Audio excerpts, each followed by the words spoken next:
Bonjour à toutes et à tous. Est-ce qu'il y a des Parisiens qui sont contents ce matin? Ah oui, non, c'est pour le foot, ça. Ok, quand il y a du foot, on est chaud, hein. Et on veut se réjouir, c'est bien pour le PSG, pour la France. Ce sont des gagneurs. Des gagneurs. Ce matin, le titre du message que j'ai à cœur, vous êtes des gagneurs d'âme. Des gagneurs d'âme. Et bien sûr, ma pensée, on n'est pas juste une âme, on est corps, âme et esprit. Hein. Et peut-être pour commencer, j'aimerais vous raconter une petite histoire. Et cette histoire, elle débute en 1983. Je n'étais pas né. Et cette histoire, elle se déroule en Bavière. C'est beau la Bavière, n'est-ce pas? Et c'est tous des jeunes, à peu près 17 ans, qui se réunissent dans un camp, voilà. C'est pas chrétien, c'est des apprentis, cuisiniers et autres qui se retrouvent en Bavière parce que c'est une récompense suite à leur concours. Ils ont réussi leur concours et donc ils se retrouvent plusieurs jeunes en Bavière. Et comme vous le savez, dans des rassemblements tels que celui-là, il y a des amitiés, on parle, on connecte, il y a des choses qui se passent qui sont fortes. Et j'aimerais qu'on se focalise sur deux jeunes hommes. L'un d'eux, à la suite de ces quelques semaines en Bavière, on est en 1983. En 1983, il n'y a pas Snapchat.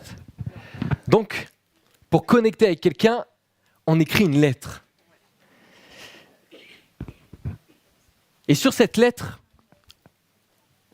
l'un des gars va dire à l'autre gars, il va lui parler de Jésus. Il va lui annoncer l'amour de Jésus pour sa vie. Et ce jeune gars de 17 ans qui reçoit cette lettre, il est interpellé. C'est la première fois qu'il connecte avec Jésus, qu'il entend parler de Jésus. Et les années passent et il se dit, mais j'aimerais retrouver ce jeune homme qui m'a donné cette lettre. J'aimerais prendre contact avec lui pour qu'on puisse parler, discuter et échanger, aller plus loin. Et les années passent et ce jeune homme, c'est un Breton, que Dieu le bénisse, et il rencontre un certain Thierry Le Gall. Je ne sais pas si certains connaissent. Thierry Le Gall, c'est un pasteur et un aumônier au niveau des parlementaires en France. Et Thierry Le Gall, lui aussi, à son tour, lui parle de Jésus. Et à un moment donné, il écrit quelque chose où, dans une discussion, il cite le prénom et le nom du gars qui lui a écrit la lettre. Et du coup, il se pose des questions. Il dit, mais j'ai vraiment envie de retrouver ce jeune gars, en fait, qui m'a parlé pour la première fois de Jésus, en fait. J'ai envie de le retrouver. Et là, l'histoire, elle continue, la vie suit son cours. Et on se retrouve en février 2025. Donc, si mes calculs sont bons, 42 ans après 1983. En février 2025, ce n'est pas en Bavière, mais c'est dans les Vosges. Dans les Vosges, un certain camp familial qui s'appelle le Refuge. Quelqu'un connaît?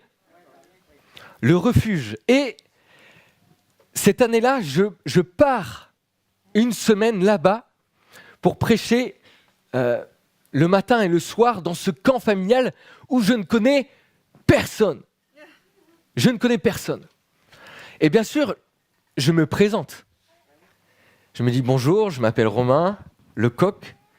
Je suis un ch'ti qui a débarqué en région parisienne. Mais je ne suis pas seulement ch'ti, j'ai des origines bretonnes. Et voilà, je ne sais pas pourquoi, et je dis, voilà, mon père est breton. Et quand je dis ça, en fait, il y a quelqu'un, ça fait tilt dans son cœur. Et c'est un monsieur qui vient me voir, une soixantaine d'années à peu près, qui vient me voir et il me pose la question, il me dit, mais est-ce que ton père, dans les années 1982-83, est-ce qu'il ne serait pas parti en Bavière ? Et moi, dans mon souvenir, je sais que mon père m'a raconté qu'il était parti en Bavière. Je ne sais pas pourquoi, mais je sais, je me rappelle. Oui, effectivement, mon père a été en Bavière. Et il y a eu une réaction il était comme ça, il ne savait pas comment réagir parce que ça fait 42 ans que cet homme cherche à retrouver ce jeune gars de 17 ans qui lui a annoncé Jésus. Et là, voilà que son fils arrive.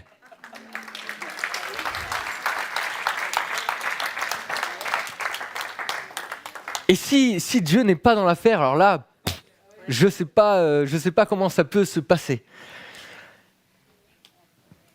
Tout ça pour dire, il a suffi d'une lettre. Une simple lettre. Pour que cet homme, au fur et à mesure de sa vie, rencontre Jésus.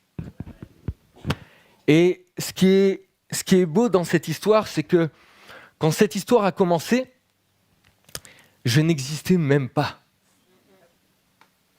Mes parents ne se connaissaient même pas. Et Dieu m'a fait participer à cette histoire. Et c'est pour ça que je le redis, nous sommes des gagneurs d'âme.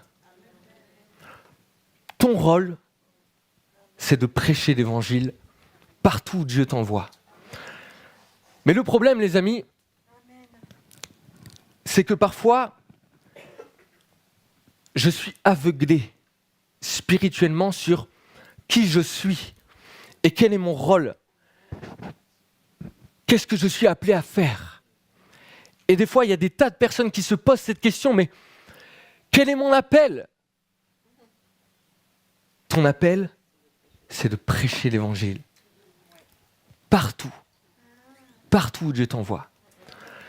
Je vais vous raconter une autre histoire, et celle-ci, je ne suis pas dans cette histoire, ni mon père. Elle se trouve dans l'Évangile, à partir de Marc 8 jusque Marc 10. Et là, on parle il y a 2 guérisons. Marc 8, Jésus guérit un homme. Et il doit s'y prendre par 2 fois. Par 2 fois, Jésus doit s'y prendre pour guérir quelqu'un. Il prie pour cet homme. Et cet homme il est aveugle. Et il commence à voir. Il dit, ouah, je vois des hommes. Mais je ne sais pas, c'est bizarre, mais c'est flou. Et ils sont comme des arbres. Des hommes comme des arbres. Et ensuite, Jésus reprie pour lui. Et là, il voit clair. Il voit clair. Et juste après ce miracle, on entend Pierre qui reçoit une révélation extraordinaire. Il n'a pas reçu parce qu'il a des connaissances, il a reçu directement du Saint-Esprit. Il dit, Jésus, toi, tu es le Christ, tu es le Messie, tu es le Fils de Dieu. Quelle révélation! Et pourtant, juste après ça, il va dire à Jésus, Jésus, j'ai entendu ce que tu as dit, que tu dois mourir, mais moi, je ne permettrai pas que ça t'arrive. Et Jésus va lui dire, arrière de moi, Satan. Parce qu'en fait, ce que tu es en train de dire là, c'est pas du tout la volonté de Dieu. Et en fait, le miracle que je vous ai raconté, ça représente l'aveuglement spirituel de Pierre et des autres disciples. Ils discernent quelque chose. Oui, Jésus est le Christ. Oui, Jésus est le Messie. Mais ils n'acceptent pas que le Messie doit souffrir et mourir. Et ça montre leur aveuglement spirituel. Ça montre leur aveuglement spirituel. Et toujours entre Marc 8 et Marc 10, Jésus continue à leur enseigner, à leur dire, les amis, je vais mourir, je dois souffrir, je vais souffrir pour vous pardonner de vos péchés. Je vais être crucifié, mais je vais ressusciter. Mais les disciples sont incapables de comprendre. Pourquoi ?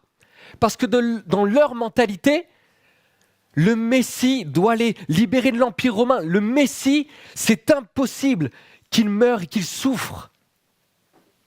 Et entre-temps, on voit deux disciples qui arrivent près de Jésus, tout fiers. Jésus, quand tu viendras dans ton règne, permets que l'un soit à ta droite et l'autre à ta gauche. Et Jésus va les regarder, mais il va leur dire, mais est-ce que vous réalisez ce que vous dites là ?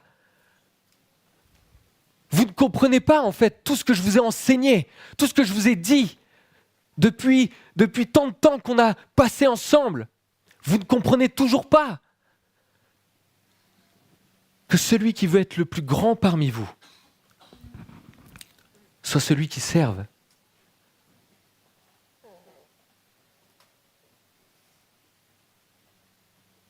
Si quelqu'un veut être le premier parmi vous, qu'il soit l'esclave de tous. Car le Fils de l'homme n'est pas venu pour se faire servir, mais pour servir et donner sa vie en rançon pour beaucoup. Pour beaucoup.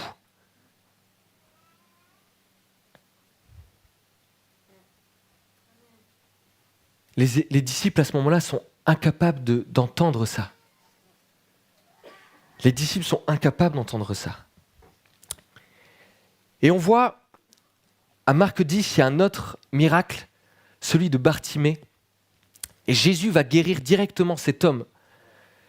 Il va prier pour lui, il va être guéri. Et les disciples ne reviendront plus, en tout cas dans Marc, ne reviendront plus sur cette question-là du Messie souffrant. Et c'est comme si qu'au fur et à mesure, l'Esprit leur rend la vue. Et c'est surtout après la croix et après la résurrection qu'ils vont comprendre, qu'ils vont voir clair sur qui est Jésus et sur eux-mêmes, ce qu'ils sont et ce qu'ils sont appelés à être, à faire. Mon ami, toi et moi, on a un rôle. Un rôle. Et aujourd'hui, oui, on sait que le Messie a souffert parce qu'on a lu l'histoire. Mais est-ce que j'ai compris qui j'étais ? Qui es-tu ? Tu es enfant de Dieu et tu es un disciple de Christ. Si tu as choisi un jour en disant « Jésus, tu es mon sauveur, tu es mon Seigneur et je veux te suivre », tu as déclaré « Je suis un disciple de Christ et je dois vivre de cette manière-là en prêchant l'Évangile ». Et je l'ai déjà dit plusieurs fois ici, un disciple forme d'autres disciples. Et si dans ma vie aujourd'hui, en tant que chrétien, je ne vis pas cette réalité, c'est que encore dans mon esprit, il y a des choses que je n'ai pas compris sur qui j'étais et sur ce que Jésus attend de moi. Et peut-être, je l'ai dit dans ce passage, Jésus a dit, je ne suis pas venu pour être servi, mais pour servir. Tu veux que Dieu se serve de toi ? Dieu va regarder à ton cœur. Dieu va regarder à ton cœur. Es-tu prêt à faire des choses qui te sont un peu désagréables ? Es-tu prêt quand on t'appelle et quand on t'invite ? Et là, ça va piquer pour certains. À faire le ménage dans ce lieu.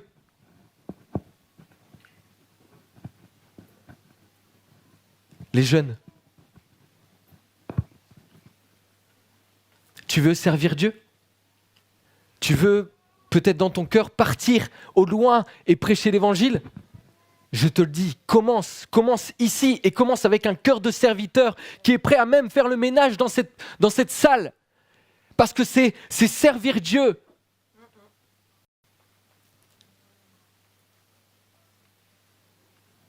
Petite parenthèse, ce n'est pas normal que quand on invite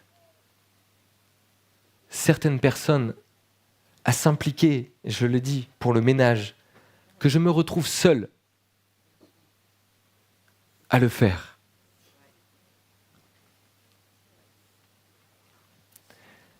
Parenthèse fermée.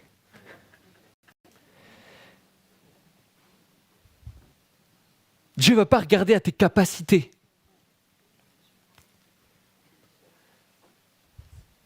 À chaque fois que je dois monter ici, à chaque fois que je prie pour quelqu'un dans la rue, les amis, j'ai peur.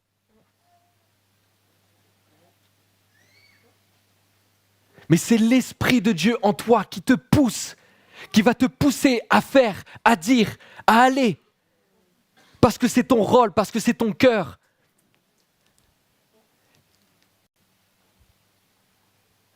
Alors peu importe le moyen, commence. Un autre point, Jésus t'a choisi. Avant même que tu ne viennes au monde, Jésus t'a choisi. T'a choisi pour porter du fruit. Dans le verset Jean 15, verset 16, il y a « Ce n'est pas vous qui m'avez choisi, non, c'est moi qui vous ai choisi. Je vous ai donné une mission d'aller, de porter du fruit qui soit durable. Alors le Père vous accordera tout ce que vous lui demanderez en mon nom. » En mon nom. Dieu t'a appelé pour aller. Pour aller porter du fruit.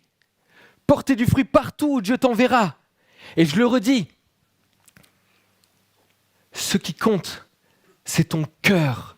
Ce n'est pas les dons que tu as, même s'ils sont importants. Mais tu peux avoir des dons extraordinaires. Mais si tu n'as pas un cœur de serviteur, Dieu prendra quelqu'un d'autre. Ton cœur compte. Est-ce que ton cœur est un cœur de disciple qui est prêt à être, à faire ce que Jésus a fait, à continuer la mission que nous voyons dans les actes, au travers des apôtres? Es-tu prêt? As-tu envie? As-tu compris que ça découle de ton identité, de ce que tu es aujourd'hui? Un disciple forme d'autres disciples. Un disciple prêche l'évangile. Et tout le monde n'est pas appelé à être sur une estrade. Et encore heureux, parce que sinon, comment prêcher l'évangile?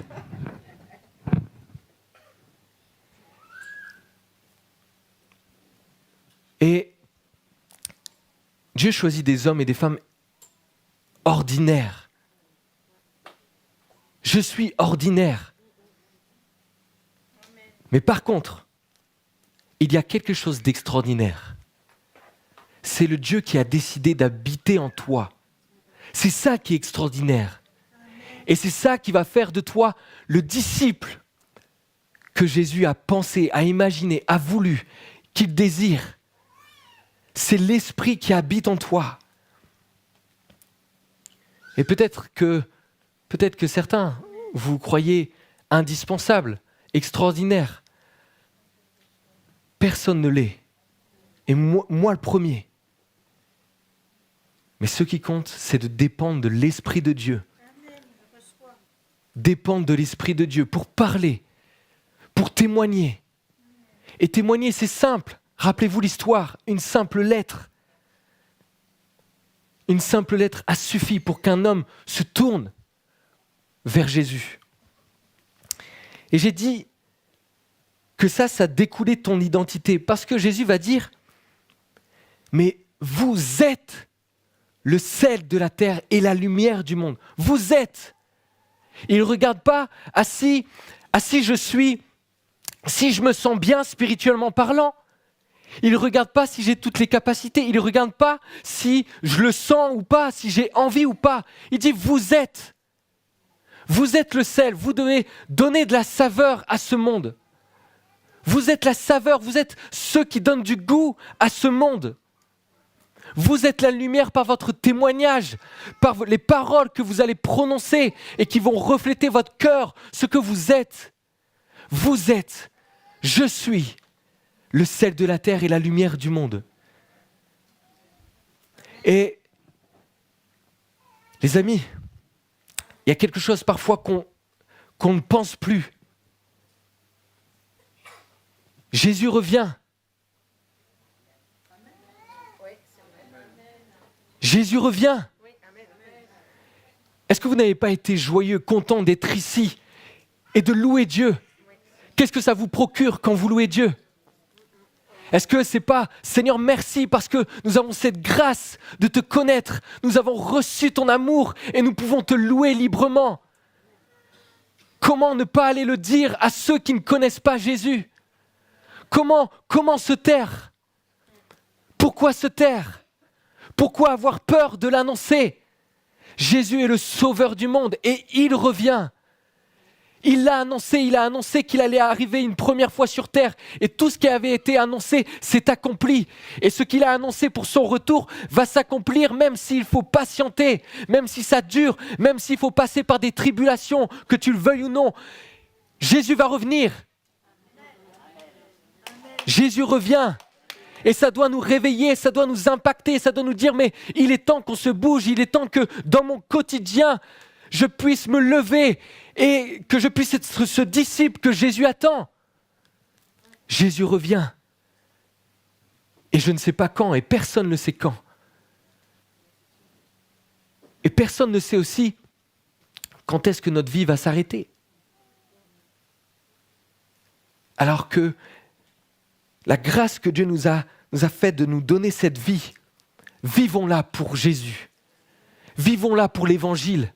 Vivons-la pour gagner des âmes. Parce que tant de personnes aimeraient goûter, vivre, expérimenter à l'amour que tu as reçu. À l'amour que tu as reçu. Ce que toi et moi nous avons besoin, c'est pas plus de puissance. C'est pas plus de dons, plus de talents. C'est pas d'enlever les peurs. C'est pas de se sentir qualifié ou pas. Tout va dépendre de ma relation avec le Père. Pourquoi je dis ça? Dimanche dernier, ou il y a 15 jours plutôt, Lazni a partagé quelque chose d'important. Il a dit, la prière, ça marche. Pourquoi? Parce que Jésus le vivait. Et tout ce que Jésus a fait, a dit, tous les miracles que Jésus a accomplis, il les a eus c'est le Père qui lui a montré. C'est le Père qui lui a montré. Jean 8, à partir du verset 28, nous dit, Jésus dit, quand vous aurez élevé le Fils de l'homme, le Fils de l'homme, on parle de Jésus, alors vous comprendrez que moi je suis. Vous reconnaîtrez que je ne fais rien de ma propre initiative, mais que je transmets ce que le Père m'a enseigné. Oui, celui qui m'a envoyé est avec moi. Il ne m'a pas laissé seul, car je fais toujours ce qui lui est agréable. Pendant qu'il parlait ainsi, beaucoup crurent en lui. Et peut-être un exemple où on voit vraiment où, selon moi, peut-être qu'il y aurait des choses à dire, mais cet homme, depuis 38 ans, il est paralysé et il se retrouve dans une piscine avec d'autres malades. Je ne sais pas combien il y a de malades dans cette piscine, mais il cherche à plonger dans l'eau parce qu'à chaque fois qu'il y a l'eau au bout, il y a un ange qui est là et que le premier qui saute, il est guéri. Mais jamais lui, il a réussi à atteindre l'eau. Et je me dis, mais il y a des tas de malades et Jésus en choisit qu'un seul. Jésus n'a guéri qu'un à ce moment-là. Ce jour-là, le Père lui a dit, c'est lui. C'est lui. Et ce qui compte en fait, ce que j'ai besoin, et Seigneur, aide-moi, moi qui prêche là, devant vous, aide-moi dans ma relation avec toi. Parce que c'est ça qui va faire la différence. C'est ça où je vais avoir les révélations, où je vais comprendre, où ce qui m'aveugle spirituellement va être éclairé parce que le Père va me montrer. Parce que le Père va me donner du discernement, de la sagesse, va me montrer comment faire, quoi dire, va me donner les paroles dans ma bouche pour parler et annoncer l'évangile clairement, efficacement. J'ai besoin de me connecter au Père. Et parfois, c'est ça en fait qui m'a rendu aveugle. Parce que je compte sur ce que je sais faire. Mes capacités, les dons que Dieu m'a donnés. Mais Dieu donne des dons à ceux qui ne sont pas encore enfants de Dieu. Les dons ne suffisent pas. Les dons ne servent à rien si ils ne sont pas mis entre les mains du Père. C'est ma relation qui va faire ça. Tout va découler, tout va jaillir de cette relation. Et le verset 30, il est dit, pendant qu'il parlait ainsi, quand il dit que il fait tout du Père, beaucoup crurent en lui. Et je pense que c'est vraiment important. Les personnes autour de nous vont remarquer, ils voient, ils nous regardent, notre témoignage, notre vie. Et ce n'était pas prévu, mais je me rappelle une fois à l'église de Valenciennes, je vais à l'église de Valenciennes pour une réunion de prière et sur le parking, il y a quelqu'un qui m'interpelle et qui me dit, il m'interpelle, je ne le connais pas, je ne sais pas c'est qui. Il me dit, excusez-moi, mais j'ai l'impression que vous êtes différent, il y a quelque chose que, je ne sais pas, j'arrive pas à l'expliquer. Votre visage, sur votre visage, ça se voit, il y a quelque chose qui est différent. Pourtant, franchement, sincèrement, il n'y avait rien, je marchais tranquillement. Les gens nous observent, les gens nous regardent. Parce que l'Esprit de Dieu, ce n'est pas habituel dans ce monde. Ils ont besoin de voir Jésus au travers de moi, au travers de toi. Est-ce qu'ils voient Jésus ? Et là, je dois me remettre en question. Parce que parfois, honnêtement, non. Mais nous devons travailler. Nous devons se tenir dans la présence de Dieu pour recevoir son amour, pour la partager. Et mon dernier point, je vais prendre l'image du couple. Qui est en couple ? Pas forcément marié, mais en couple. Ok, fiancé ou juste vous commencez une relation.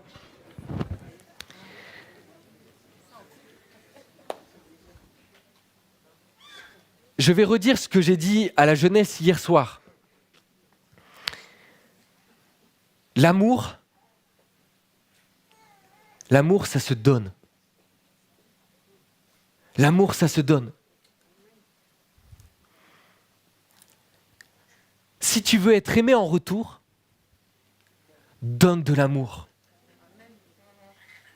C'est comme ça que Jésus a vécu. Il a donné. Je donne ma vie. Même s'il faut que je me dépouille, je donne. Marie, aimez vos femmes comme Christ a aimé l'Église. Bon, je suis loin, les amis. Mais je suis sûr que je ne suis pas le seul. Mais dans le sens où, mais qu'est-ce qu'a fait Jésus pour l'Église ? Il s'est dépouillé, il s'est donné. Entièrement. Par amour. Et l'amour, si j'attends de recevoir, au bout d'un moment, je vais être frustré en fait. Parce que parfois, je ne reçois pas toujours comme je l'aurais imaginé. Mais parce que je vais donner, la personne en face de moi va se sentir aimée et va donner en retour. C'est comme ça que ça fonctionne. Pourquoi tant de couples sont fatigués ? Il y aurait certainement d'autres raisons. Mais parce que parfois les attentes étaient tellement élevées et que, elle n'a pas fait ça pour moi. Il n'a pas fait ça, il est comme ça, il est ceci, il dit ça. Il ne m'a pas fait de surprise. Il m'a pas dit bonjour en se levant ce matin. Il n'a pas préparé mon petit-déj.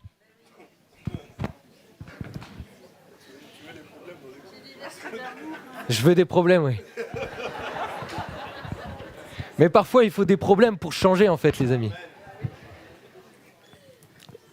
Et la vérité, ça fait mal, en fait. Mais les amis, pourquoi j'ai pris cette image ?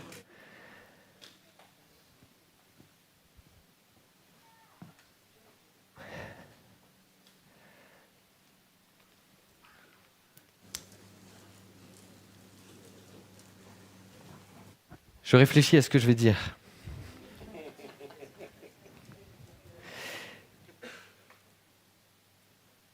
Il faut bien se l'avouer, nous sommes quand même dans une société, une génération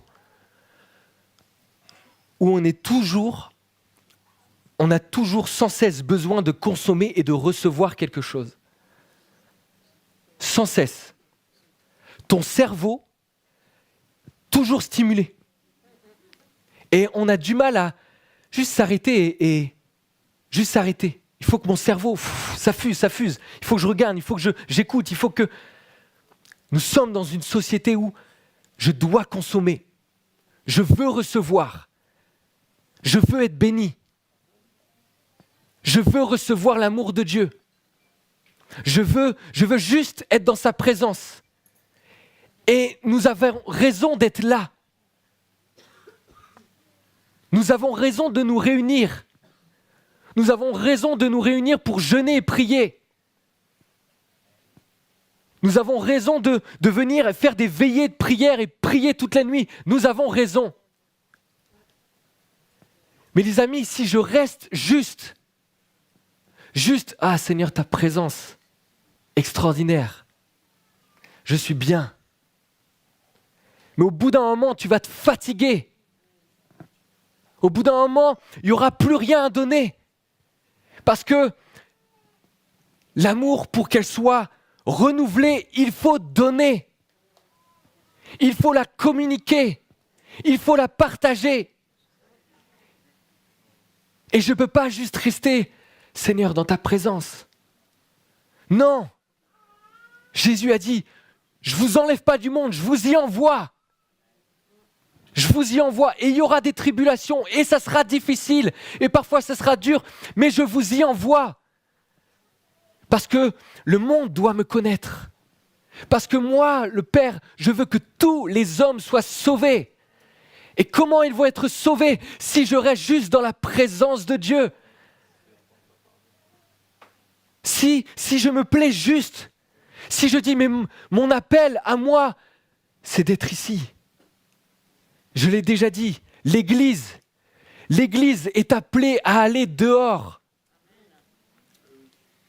L'Église est appelée à briser ces murs et notre liberté que nous avons parfois en France m'a aveuglé sur ce que Jésus attend, le rôle que l'Église doit avoir. Cette liberté nous a aveuglés, moi le premier.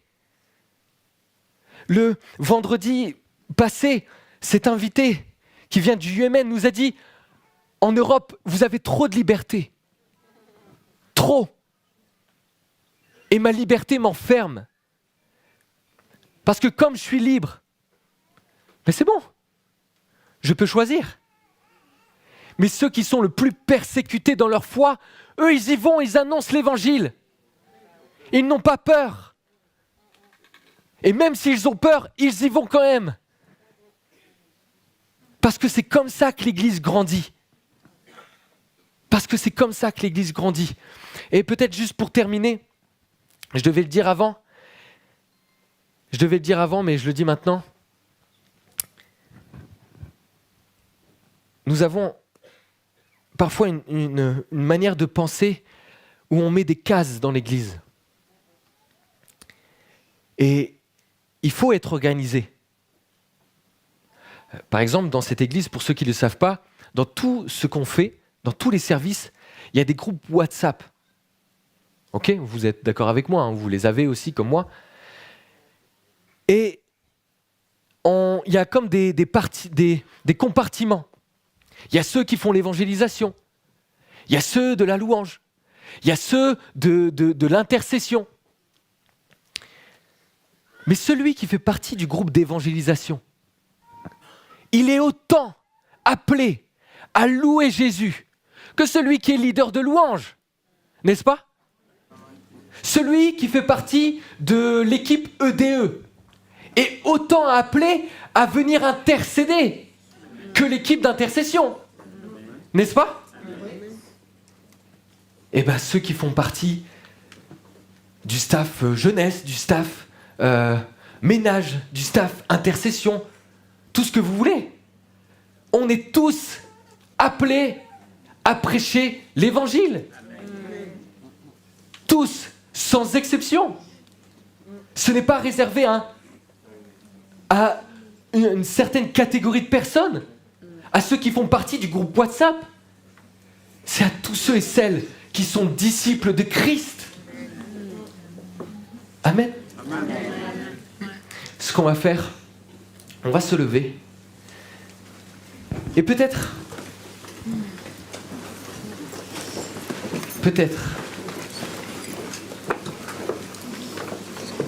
on va prier. Peut-être que tu as dans ta vie aujourd'hui quelqu'un à qui tu as annoncé l'évangile. Tu es déjà en train de le faire. Et je veux que tu pries pour lui. Rappelle-toi, une lettre, une simple lettre avec de simples mots. Ne méprise pas les débuts, ne méprise pas ce que tu as déjà semé dans la vie de quelqu'un. Et même s'il faut 42 ans, même si cet homme que je vous ai témoigné tout à l'heure, il s'est converti entre-temps. Mais même s'il faut mettre du temps pour qu'une personne vienne à Christ, continue et persévère de prier pour lui. Parce que tu ne sais pas quand est-ce que son cœur sera touché par l'Esprit de Dieu. Et il n'y a que l'Esprit de Dieu qui puisse faire ce miracle. Peut-être quelqu'un n'ose pas parler, n'ose pas témoigner de ce que Jésus a fait pour lui. Prie pour que l'Esprit de Dieu vienne te bousculer, t'ouvrir les yeux de qui tu es et de ton rôle, de ton identité. Et on va prier ensemble. Vous voulez bien ?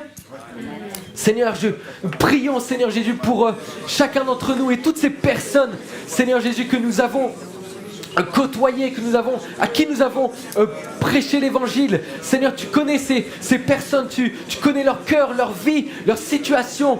Et parfois, oui, c'est difficile, Seigneur, d'annoncer, on ne voit pas les fruits. Mais Seigneur, je prie, Seigneur, pour que ton évangile, pour que ton esprit, Seigneur, vienne transformer au fur et à mesure leur cœur et que nous puissions les voir se donner à toi, Jésus, se donner à toi. Seigneur, je prie pour que tu puisses nous aider, Seigneur, nous équiper, Seigneur, à aller de l'avant, à prêcher l'évangile partout où tu nous envoies. Seigneur, du lundi au dimanche, Seigneur, chaque jour de la semaine. Seigneur, aide-nous, Seigneur, donne-nous des occasions, mets sur notre route des hommes, des femmes, Seigneur, des familles, Seigneur Jésus, qui sont là et qui sont en recherche, qui ont soif de découvrir Dieu, mais ils ne savent pas où, ils ne savent pas comment. Seigneur, je prie pour que ton Église, Seigneur, pour que chaque chrétien, chaque disciple, Seigneur Jésus, puisse vraiment accomplir ce rôle, accomplir cette tâche, Seigneur, en dépendant de toi, en dépendant de ton esprit. Seigneur, on veut voir au fur et à mesure, Seigneur Jésus,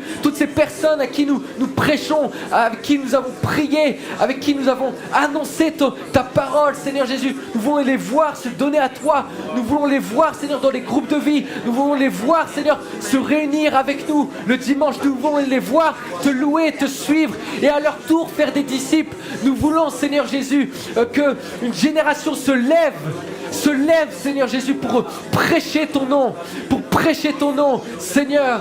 Nous prions pour que tous ces jeunes et ces ados qui sont partis, Seigneur, à Echo, puissent être remplis, Seigneur, de ton esprit, remplis de zèle, Seigneur Jésus, pour annoncer l'évangile partout, partout tu les enverras, que ce soit au collège, que ce soit au lycée, que ce soit dans leur futur boulot. Nous prions Jésus pour que ce que tu as semé dans leur cœur, semé dans leur vie, ils puissent le vivre, le mettre en action. Seigneur, dès aujourd'hui, Seigneur, ne pas attendre, Seigneur Jésus. Oh mon Dieu, merci, merci Jésus, merci Jésus. Seigneur, bénis ton Église, bénis l'Église de Clamart. Seigneur, merci, merci Seigneur pour cette église, merci parce que tu es en train de la bâtir. C'est toi qui l'as bâtie, Seigneur Jésus. C'est toi qui l'as construit, qui fait cette œuvre, Seigneur, en elle et qui l'aide à aller plus loin, qui l'aide à franchir, Seigneur, les limites. Parfois l'aveuglement, Seigneur, qu'on peut avoir dans nos cœurs, dans nos pensées, avec nos traditions, Seigneur Jésus. Seigneur, merci de ce que tu fais, Seigneur, pour eux et au travers d'eux, au travers leur vie, Seigneur. Oh, merci Jésus. Je te bénis, je te rends gloire, Seigneur Jésus. Seigneur, de ce que tu vas faire au travers de nous, au travers de chacun d'entre nous, Jésus. Amen. Amen. Que Dieu vous bénisse, les amis. Que Dieu vous bénisse.